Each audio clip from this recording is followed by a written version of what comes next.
Welcome back to the 220th episode of the Daily Flip podcast. I'm your host, Alex, and today we're going to be flipping through some of the top stories, including a package deal that has now been split up, and there's a separate proposal for Israel aid, and I want to talk about the political implications and the way that the Republicans are going to try to get it through.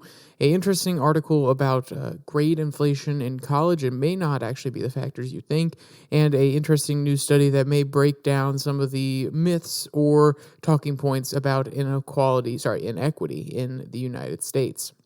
And on top of that, we'll end today with our Daily Delight, a story meant to leave you feeling positive and ready to take on the day. Now, that's enough rambling from me. Let's jump into our daily debate. So, is the move by Mike Johnson to split apart the border deal and Israel aid, is it actually going to be smart for him in the long run? You're going to hear my opinions on it when we go into the article, and it may be a short-term solution, may not be a long-term solution. I want to know what your guys' opinions are. If you think it's smart, if you don't think it's smart, if you honestly don't care, then you can put down there you don't care, and I'm just here for the second segment, and you can jump to about the 15-minute mark, and you'll probably get to that one. So, with all that said, let's jump into our first article, which comes from Fox News, with the headline reading, Speaker Johnson reveals $17 billion Israel aid bill, says Senate, quote, will no longer have excuses. So if you didn't know about everything that's going on in the House and the Senate and in D.C. in general, there's a large battle between the House, and when I say a battle, more of words than of actual process or actually doing anything at this point, which, hey, if we're stalling, if we're not doing too much, if the government's not passing too many bills, you're not going to catch that much flack from me. But the idea here was the Senate wanted to get a border deal along with different pieces of aid so that they can entice some of the Democrats who want to give this aid to Ukraine, want to give the aid to Israel, but they're not necessarily willing to take on some of the more serious border measures that Republicans would want to address. And then the House said, no, it's going to be dead on arrival. Joe Biden's out there pushing, saying, we actually conceded a little bit here on this border. We think it's an important issue, but I actually need the power or at least a modern bill put into law by Congress to get certain things done. And then Republicans in the House are like, no, you already have. There's a whole bunch of other baloney that's going along here. And there's messaging from both sides saying, Biden doesn't want to address the border. And then from the Democrats saying, we conceded on some of your border issues and you still don't want to pass it. So there's lots of different framings that are going on here. Now, Mike Johnson has seen all this chaos. He's like, okay, here's what we're going to do. We know you want the Israel aid. We know you probably want the Ukraine aid. We're not probably going to give you the Ukraine aid. We've still got to talk about that. Maybe we'll use that as a leverage point for the border. He's not giving up all the leverage, but he's saying, the Republican side of the aisle also agrees that we need to somehow get some money to Israel. So he's putting up a standalone bill that should address the Israel aid part of it and not touching the border, not touching anything about Ukraine. And the article starts off pretty milquetoast, but I think it's a good introduction, and it gives one or two quotes from Mr. Johnson. Quote, Speaker Mike Johnson, Republican of Louisiana, is putting legislation on the House floor next week to give Israel $17.6 billion in emergency funding. The timing is notable given that the Senate and White House negotiators are expected to release legislative text this weekend for a border security compromise in addition to President Biden's $106 billion supplemental funding request for Ukraine, Israel, and humanitarian causes and other issues. And then we jump to a quote from Mr. Johnson. Quote, while the Senate appears poised to finally release the text of their supplemental package after months of behind closed doors negotiations, their leadership is aware that by failing to include the House in their negotiations, they have eliminated the ability for swift consideration of any legislation. Johnson warned, which is a great point on Johnson's behalf. And maybe that's because they're keeping him out of the negotiations because they're like, well, okay, you guys have a slim majority in the House anyway, so it's just going to get more contentious if we try to include you in there. But no, if you don't include them in the process, if you do not sit down with them and say, hey, this is what we're going for, is it even going to get through the House? You're kind of trying to force their hand. And Johnson's sitting there like, okay, no, if you're going to just try to force us to do something against our will, just because, yes, it may be politically expedient, maybe it will help out some of our members, maybe even Democrats can come to the table and agree with it. But if you're not even going to give us a choice and have us part of the negotiation process, then no, it's going to be dead on arrival. It's kind of like, I would say it's more of a principled stance than anything, because I'll be honest, I think that Mike Johnson would take incremental change on the border. I think that he would love to put some Israel aid through. He's a little bit hesitant on Ukraine, and some of his further members are also hesitant on Ukraine. I think where a lot of the contention would come is from some of the members who are not okay with just more spending. They would be very, very angry if any new spending that's not reappropriated. So say that they were putting money towards a new military base in Guatemala, or say they were putting more money towards IRS agents like they were supposed to do with the last appropriations bill, where they shifted some of that money that was going to the IRS, the Internal Revenue Service, and they were going to shift it back and give it as foreign aid to another country. They would want something like that to reappropriate funds that are already going out the door, rather than to add more spending, more money that goes out the door. That's what I think it would probably be about, 10, 15 members would be really hawkish about it. Another 30 would be very concerned about it, especially with the messaging that they gave in their last campaigns or the messaging that they're giving in their current campaigns, because guess what? Elections are coming up in under a year at this point. So a lot of people are going to be on the ballot, and if they want to have a strong message about Biden spending too much money, putting more bills through that actually increase the amount of money going out of the going out of the federal government, basically increasing spending, but also you have to take into account the money going outside of the United States altogether. And yes, there are arguments that the money goes there as aid, and then they actually use it to buy some of our products and some of the things that they would need from our corporations. Sure, that's money going out the door and coming right back in, but at the end of the day, it's still increasing the deficit for the federal government. And if it was going straight back to the federal government, which then it wouldn't really be aid, it technically just be like, hey, we're giving you money to spend, so it's even when you do, which is still going to rack up the debt.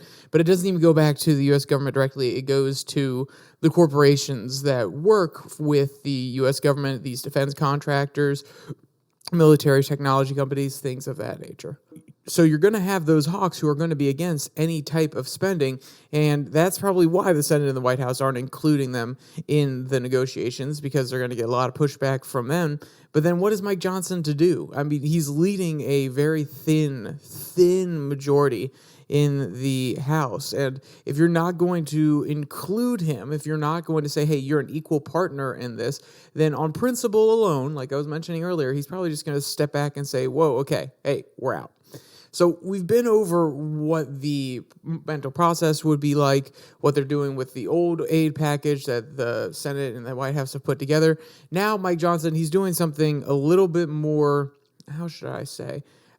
He is trying to outmaneuver them in that, okay, hey, we know Israel aid's really, really important to you guys, and we kind of made it a little bit weird last time. Chuck Schumer said it was actually a poison pill when they put in the provision that they would reallocate funds from the IRS. So Mike Johnson said this time, okay, hey, you didn't like that we're taking money away from the IRS. You said that was your main contention with it. You said it was a poison pill. So now we're just going to give a clean bill. We're going to say we are going to give Israel funding for X, Y, and Z for $17.8 billion.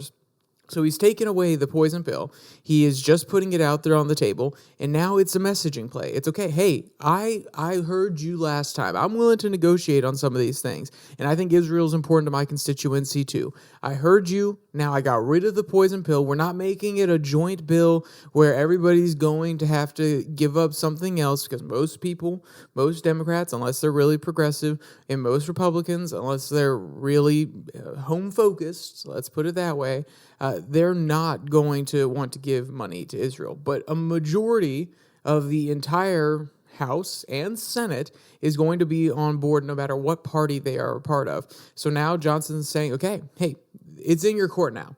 we are just giving you this outright supplemental package that you can give to Israel, that we as a nation can give to Israel, and tell me what you have a problem with. And he's trying to catch him flat-footed. Well, I take that back. There's two parts to it. One, if it does get passed, then there you go. Mike Johnson gets credit for putting forth legislation that will help Israel. He can also say to Mr. McConnell, he's like, I gave you guys a good boost here. I was making sure that one of the key issues for a lot of Americans is addressed, and I was trying to get past the divide between us. I was taking it off the board for our other negotiations, so things don't have to be as complicated for that. And then the Senate also gets a win. They're saying we just passed a historic bill for Israel.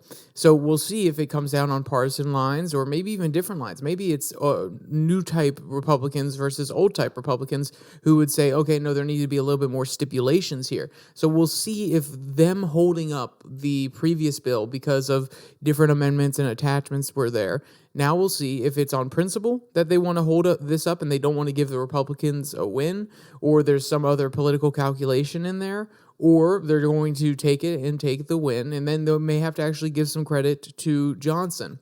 And that's the other part of him not being a part of those negotiations. If he's not a part of those negotiations and his hand is forced, the narrative is going to be exactly what I just said. His hand was forced, rather than he was an integral part and his team was an integral part in actually getting this through. Mike Johnson, whether you think it's an ego play or not, he wants credit. He wants something to take back to the people that are going to vote him in. He also wants something to take back to the members of his caucus in the House. So this is his way of saying, okay, I'm going to put something forward. I'm going to put my best foot forward. I hope everybody can get behind this. And if you're not going to give me credit on this other thing and you're going to try to end around me, then we're just going to do this and we're going to ask for a clean resolution. So I think it's a very interesting political play. It's also, it can shift the narrative, because right now the narrative is Republicans are the problem on DC. They're the ones that asked for this border deal, and now that the border deal is here, they're trying to not actually pass it because there's talk about Trump wants to run on it, and there are other machinations which we haven't even seen the bill yet. So there's lots of narratives around Republicans not doing anything. This is Mike Johnson's way of possibly changing the story for a little bit, saying, no, we actually do want to do something, especially on this Israel issue. And since this other stuff is happening, since all this other BS is happening, everybody's going out there in the media and telling their side, framing it the way they want to frame it, we're just going to put a clean resolution up there to get aid to Israel so we can take that off the table, take that bullet away from them, take it out of the chamber. So then the media, the other side, even the Republicans that don't agree with him, they can say, okay, hey, you don't have that armor, you don't have that weapon anymore against me, essentially. So I think it's a pretty politically savvy play on his part. Is it going to work out exactly how he wants? Probably not. There's always a new way to frame things. There may be a change that Chuck Schumer wants that he's going to ask for that may seem reasonable, and Mike Johnson's like, no, okay, this is exactly how it's going to be, and then they could frame it again that Mike Johnson is being stubborn. There's, in the world of politics, every opportunity is going to be taken. And yes, I am being a little bit cynical today, but I'm gonna actually jump out of that headspace for a little bit, because I want to jump to our second article, which, in my opinion, if I was being completely cynical, I would agree with some of the arguments that the author is trying to fight against. But there are some arguments that they throw up there, and even something I was thinking about myself when I was going through the article, which is a good counter-argument to some of the narrative about grade inflation, or at least a different factor of grade inflation that isn't necessarily considered as much. So our second article comes from the New Republic, and the headline reads, "I know why college grades are going up. It's definitely not wokeism." So for those who have not been paying attention to the college sphere, which is interesting because I'm not actually in college anymore, but I was recently in college, so that's why I care about this. But also, it produces the future leaders of America. It produces the future workers of America. It produces part of the future of America, not just colleges, but a lot of college people go on to do great, successful things, and there are other people who don't go to college who do great, successful things as well. I'm not trying to deny that, but the upper echelons are going to be more than likely college educated, whether or not that's a good system or not. So I think it's really essential to address some of these things, and that's why I bring up college a lot.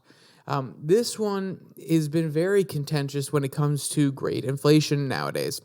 The argument is Well, professors, there's a few prongs to it. Professors want to ensure that their students are satisfied, their students complain a lot, so they boost their grades. There was a really famous, or, well, I say it got attention for maybe 2 weeks or so.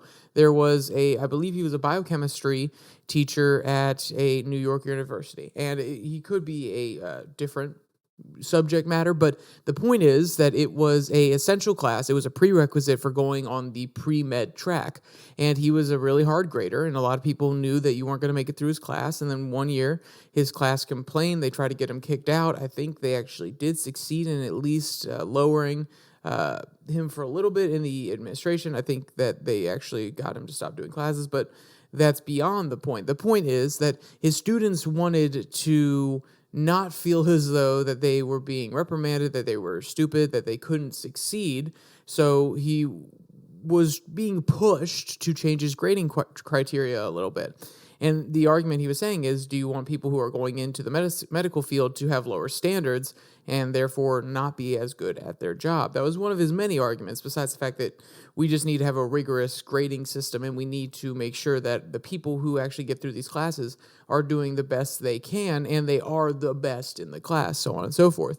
So there's that aspect to it where students have high expectations. They think they deserve something, so they're going to push for it. There's the other aspect that's the author mentions here, which is the woke narrative, that at the end of the day, there are certain segments of the population that are underrepresented in college graduation, or at least in the past have been. They're underrepresented in certain fields, so they need to actually have a certain grading curve for certain people within the class. They need to have at least be conscious of it when they're grading things, of whether or not somebody's in an underserved class, so then you can actually take that into account when grading. That's another argument, which I think is a little bit of a stretch, but we've seen how DEI has made it into college campuses. We've seen how some of these programs are initiated. I saw it myself on college camp. I'm not just saying, oh yeah, well, DEI, whoa, talking about the big bad monster. No, I've seen it on the campus that I went to.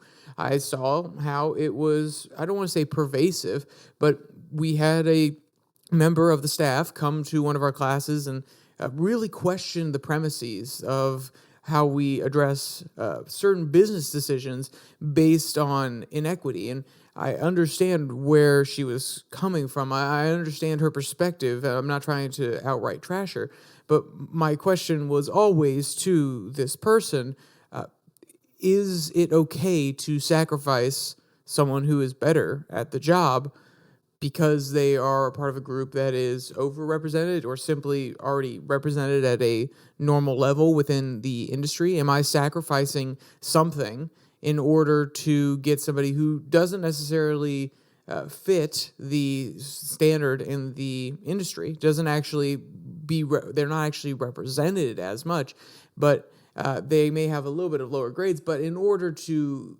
overcome some subtle inequities that you can't necessarily always see in your everyday life, you have to change the parameters by which you operate.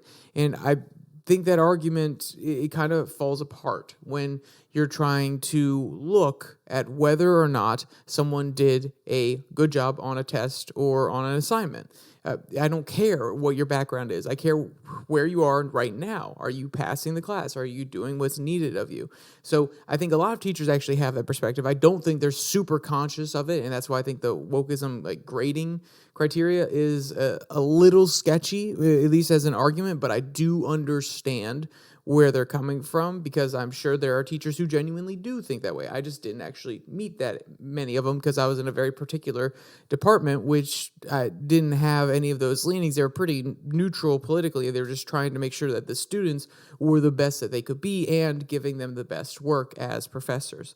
So there's that, and then there's this little third thing, which is the coddling nature, that professors actually want to ensure that students feel safe and they feel as though they're doing a good job, and they're being a little bit overprotective. And I think that one is probably pretty genuine. Not in that they're like, oh, we need to protect these little babies, but professors are people too. They have hearts. And I feel as though a lot of the professors that I interacted with on college campus, if you came to them and complained about something, some of them, and I know one very well, and him and I had really great conversations, he would say, get over it. You didn't do well. You didn't do what I asked you to do. And he'll give you exact steps how to get better. He'll try to make sure that you're applying a very consistent standard. Like whatever it is, he will always guide you, but he'll push you by being rough and tough and mean. And he's not going to be overly nice, like, oh, I can find a way to make this work for you, so on and so forth.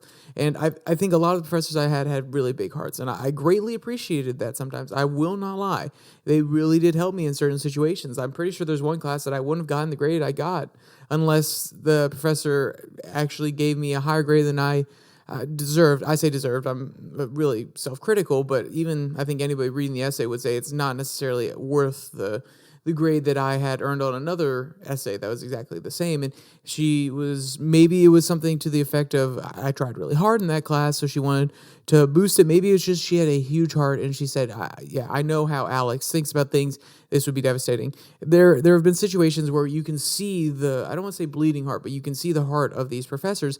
And I think that part of the argument resonates really well for me, that they genuinely care for their students, and very often they don't like to see them in distress. They want to help them out. They want to prepare them, or at least give them a good resume for when they go out of college. So this is why these are three factors that are analyzed as to why it's likely that, well, there's another one that they talk about, which is like money, which is if students don't get high enough grades, they might go out and they might not get a good job, so they can't give money back to the schools. People will look at the average test scores, the average scores at the college, and they say, well, I don't want to send my kid there because they're getting low B's compared to other colleges, which tend to be giving out more A's. Maybe the parents would say, maybe that's because the teachers aren't as good, or maybe that's because there's grade inflation. But at the end of the day, somebody's going to look at that and say, is it a worthwhile investment for me to send my child to somewhere where obviously don't have something right, or at least it's not the same as another place that's offering a lot of A's that could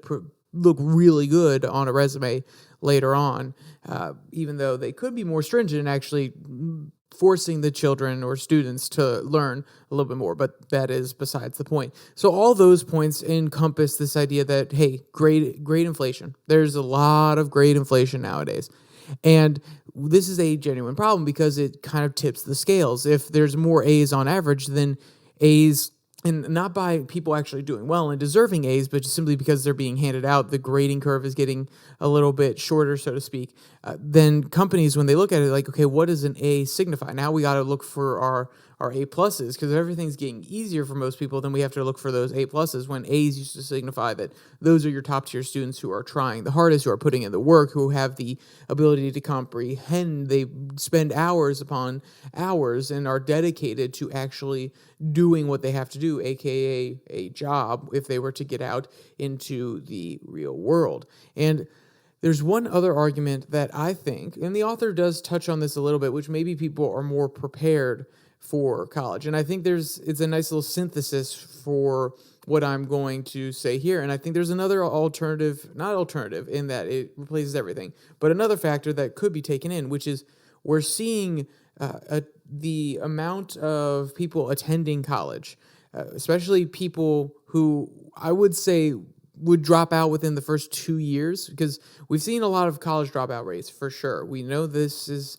been a issue. There are lots of people who go to college unprepared, or just some unforeseen thing comes up and people drop out. But we've also started to see the level of people who actually attend college go down. And I would argue that it's more than likely going to be a 60-40, if not maybe a 70-30 split. 70 people who see other opportunities outside of college, they don't see it as necessary anymore, and they wouldn't have wanted to go to college anyway. And 30% of people who are so smart, they don't see the necessity in going to college. They already have their own small business by the time they're out of high school, so on and so forth. So if we're using that metric, I would say there are less people who wouldn't want to go to college, therefore wouldn't try their hardest, and therefore wouldn't actually bring down the grading scale. They wouldn't actually pull it towards the lower end as they begin to fail out. Because that's also why you start to see a higher overall average of grades as people get further into their majors. And this is hypothesis. This isn't 100% proven fact, but you start to see higher grades, even though the courses get harder. One, you're in your passion, but two, everybody who isn't in that passion, who isn't going to stick it out, is more likely to have already dropped out. The people who just went to college to go to college, essentially. And I think the other aspect, because of that, the back end is, okay, people that aren't prepared to go to college aren't going. That also means the people that are going are more likely to be prepared to actually see it as a way forward, because maybe they feel pressured, but they're willing to put in the effort nowadays because they know that there are alternative options. And maybe people are just becoming more aware of how the college system works as well. I think now it's a lot, I don't want to say it's more gameable, but there's definitely more information out there on how to game it. So it's possible that's also part of what's going on here. I know I didn't actually go into any of the quotes from the article, and if you want to read it yourself, there'll be a link in the description below the like and subscribe button, because I do think it is worth a good little read.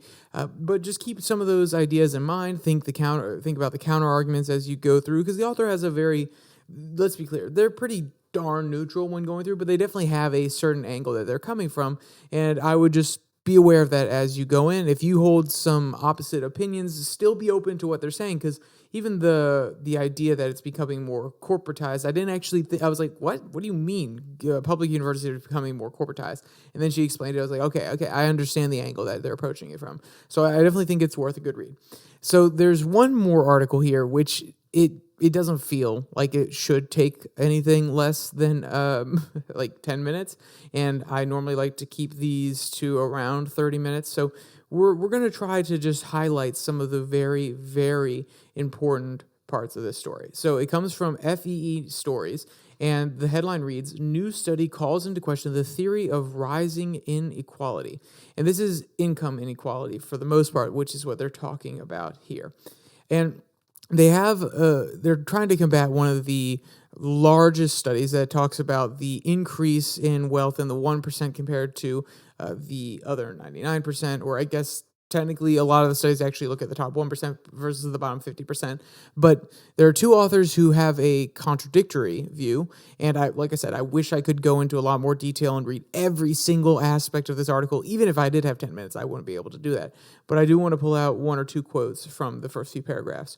Quote, "The two authors come up with a figure that sounds far less dramatic when talking about inequality. The top 1%'s share of pre-tax income in the United States increased from 11.1% in 1962 to 13.8% in 2019 by 2.7 percentage points. So that's an increase of 2.7 percentage points is what they're saying over the course of 60 years, essentially. However, after taxes and transfer payments are taken into account, the increase was only 0.2 percentage points, from 8.6 to 8.8%. And even these figures, it is important to bear in mind that they're by no means the same people whose wealth were shared, and the wealth increases over the years and decades. So what they're saying here is, it doesn't just mean that, okay, Bezos was a billionaire in 1960 and he's still a billionaire today. There are new people coming in, there are new billionaires rising, there are old billionaires dying out, they're dispersing their wealth among their family members. Not all their family members are able to actually do anything with it. They just sit there and live in the lap of luxury, so on and so forth. And even with these, I already went over that, only around 40% of those who are among the top earners retain their position in the following 3 years. This is a common mistake in the discussion surrounding inequality, where statistical categories are frequently conflated with individuals. There are several reasons, and I'm going to do a little bit more of a rant here because I do want to get this message across, and this is the kind of the explanation, the reasoning as to why some of these statistical analyses may actually be false looking at them in the past. Well, there are several reasons why the figures from Pinkety and Aughton and Splinter, I'll rephrase that, why the figures from Piketty And Aughton and Splinter, the authors of the aforementioned paper, drift apart.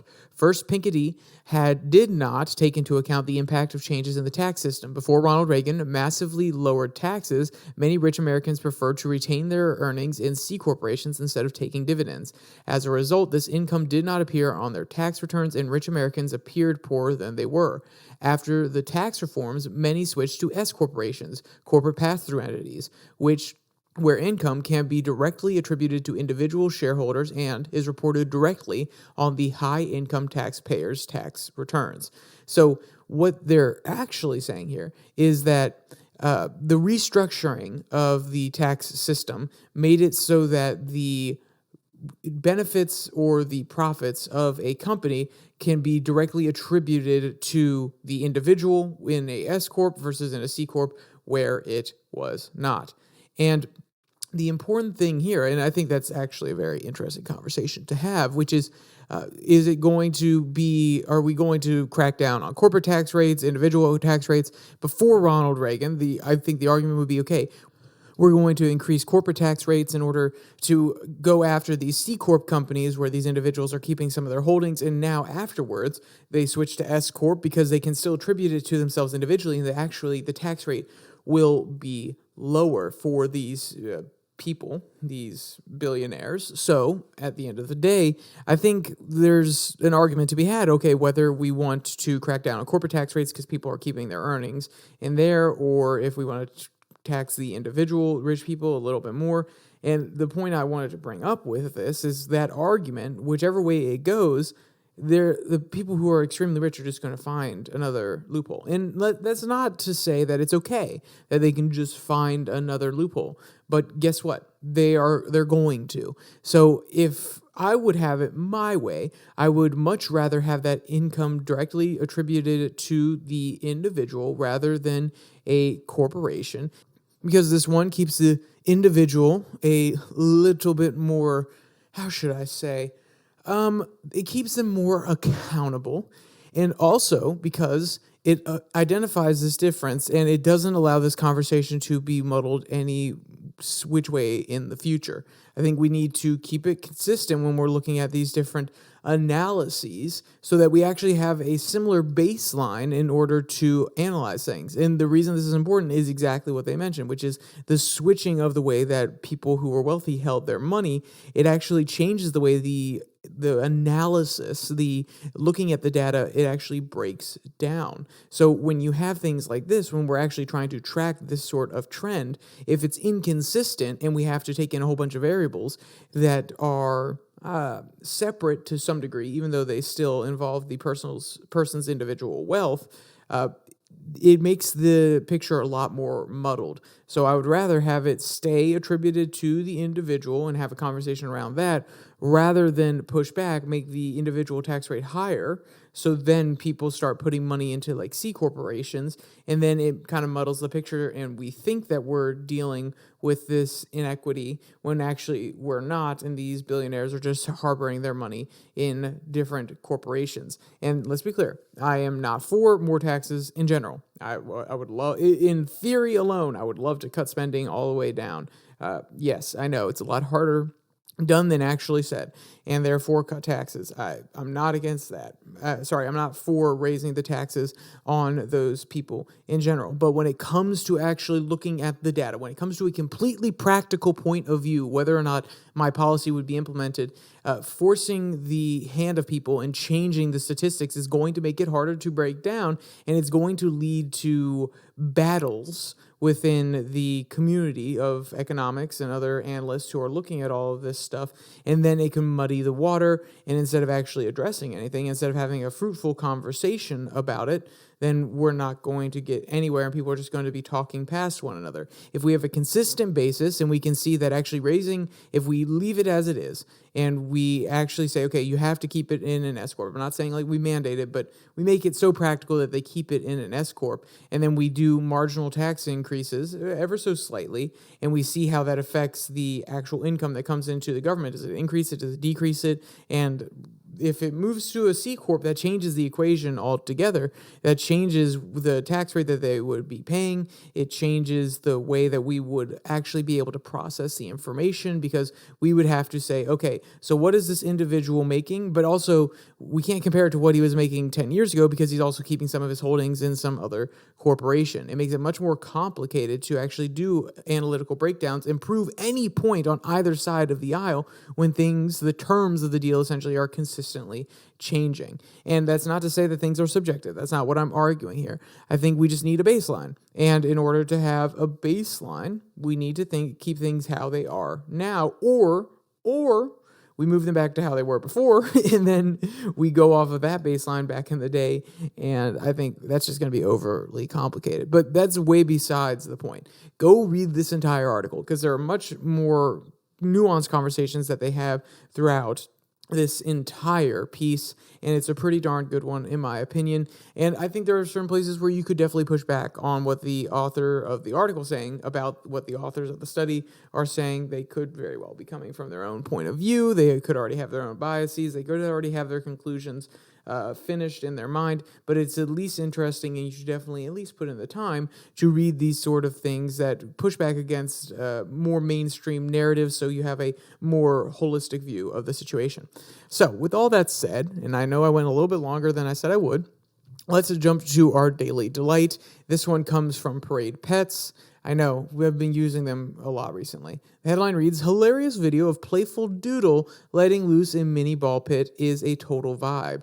And my favorite quote is, "Although he's making a mess, one little pup recently discovered the joy of the timeless treasure that is a ball pit. And as we see in the short but sweet clip, this little guy is living his best life." And trust me, yes, I definitely agree. This ball pit, though I would not have one for my own dog because it does look hectic, this doodle is absolutely enjoying his own time. And if you want to check out this video, or you want to read any of today's articles, like I mentioned earlier, there's a link in the description below that like and subscribe button. Also down there, you can find the podcast on Spotify, Pocket Cast, Google Podcast, as well as Podvine, and the Twitter handle at Your Daily Flip, where I post a Twitter tirade every Tuesday and Thursday.